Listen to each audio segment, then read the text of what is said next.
Hello friends, good morning. So let's see what to read in the Hindu newspaper today. So on the front page we have Supreme Court's latest verdict on EC's rule revision. Go through this particular article briefly. You can utilize such examples, arguments briefly in your GS2 answers.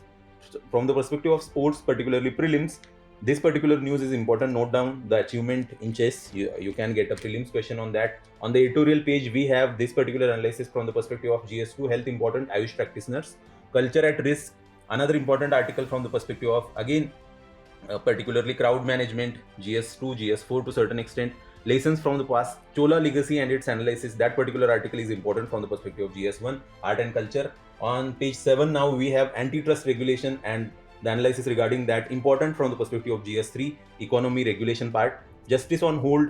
Note down some important data points here. You can effectively utilize such data points in your GS2 judiciary answers. Maharashtra's new security bill and the analysis is important from the perspective of interview for the Maharashtrian candidates. On the text context page, we have generative AI and how fair use clause is being applied in generative AI. Important analysis from the perspective of GS3 again.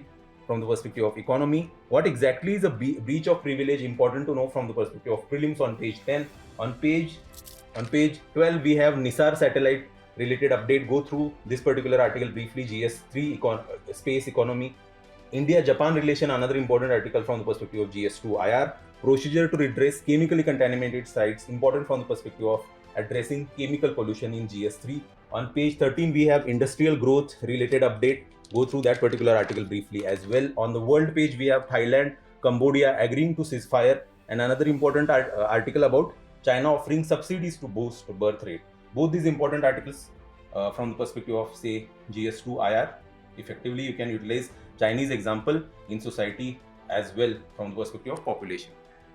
Stay tuned for our daily analysis. Thank you.